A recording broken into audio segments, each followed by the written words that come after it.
क्या आपने कभी सोचा एक्स की यात्रा कहाँ से शुरू होती है? जब हम एक्स को समझते हैं तो यह सिर्फ एक रेखा जैसी लगती है।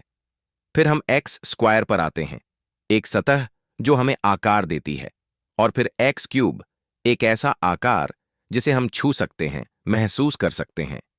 लेकिन इससे पहले कुछ और था। क्या आपने कभी सोचा है कि उस पहले का क्या नाम है? एक्स शून्य नहीं, बल्कि वो स्रोत है जहां से सब कुछ उत्पन्न हुआ है। एक्स शून्य शोज एक, यानी जब कुछ नहीं था तब भी कुछ था। क्या इसका मतलब यह है कि जब हम कुछ नहीं देखते तब भी वो कहीं ना कहीं मौजूद है?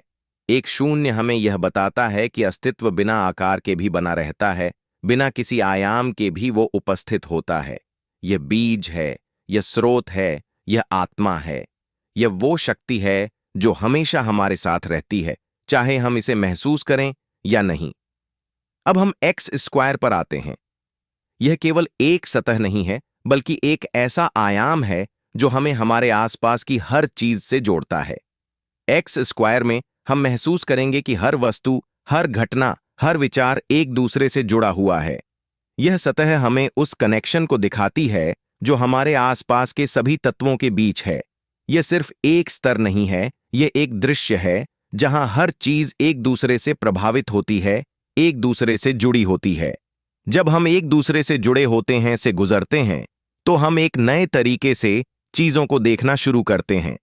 हम महसूस करते हैं कि हर कण, हर अस्तित्व अपनी पूरी भव्यता में एक सतह पर व्याप्त है। यह एक बारीक बुनाई है जिसे हम अपनी आंखों से नहीं देख सकते, लेकिन यह हर चीज में बसी हुई है। यह एक्स स्क्वायर की शक्ति है जो हमें दिखाती है कि संसार केवल एक डायमेंशनल नहीं है, बल्कि यह हर दिशा में फैला हुआ है। अब एक्स क्यूब्ड तक आते हैं। यह सिर्फ एक आकार नहीं है, यह एक ताकत बन जाती है जो हर चीज को अपनी ओर खींचती है। एक्स क्यूब्ड की शक्ति यह है कि यह समग्रता को अपने अंदर समेट लेती है। यह उस ब्रह्मांड का आकार है जो हमें बाहरी रूप में दिखता है, लेकिन जब हम एक्स क्यूब्ड में पहुंचते हैं तो यह सभी चीजों को एक बिंदु में समाहित कर देता है। यह आकार उस ब्रह्मांड की हर चीज को अपने भीतर समेट लेता है, जैसे कि आपका आकाश, आपकी पृथ्वी, हर नक्षत्र, हर जीवन, हर दृश्य, सभी को यह आकार अपनी ओर खींचता है। एक्स क्यूब्ड का मतलब सिर्फ एक भौतिक आकार नहीं है, यह अस्तित्व की वह शक्ति है जो हर चीज को एक सूत्री बनाती है। यह दिखाती है कि हर कण, हर विचार, हर ब्रह्मांडीय तत्व एक दूसरे से जुड़ा हुआ है। यह एक संकेत है कि एक्स क्यूब्ड की शक्ति से ही सभी अस्तित्व जुड़ा हुआ है। अब सोचिए, क्या यह सिर्फ गणित है या फिर यह वह ताकत है जो हमारे संसार की हर एक कण में बसी हुई है? एक्स क्यूब्ड में समाहित होती है पूरी सृष्टि की वह ताकत जो सब कुछ एकजुट करती है। यह हमसे कहीं बाहर नहीं है, यह हमारे भीतर और हमारे आसपास हर जगह है। अब सोचिए, हम एक्स एक, एक्स स्क्वायर, एक्स क्यूब्ड तक तो पहुंच गए हैं, लेकिन यह केवल शुरुआत है।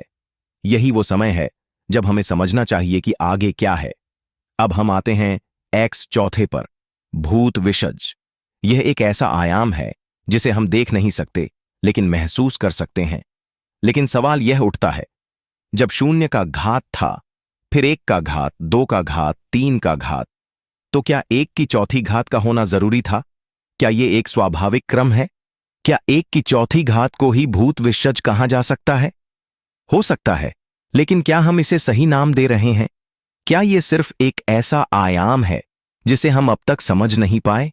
या फिर क्या यह सिर्फ हमारे मानसिक दायरों के बाहर कुछ है जो समय और स्थान की सीमाओं को पार कर चुका है?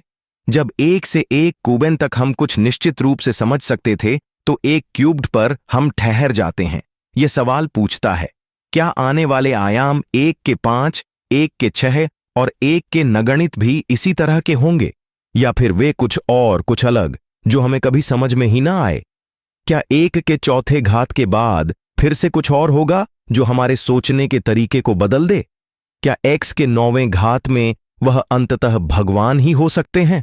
तो क्या यह सब सिर्फ गणित है, या फिर यह यात्रा है जिस पर चलकर हम इंसान ईश्वर तक पहुंच सकते हैं?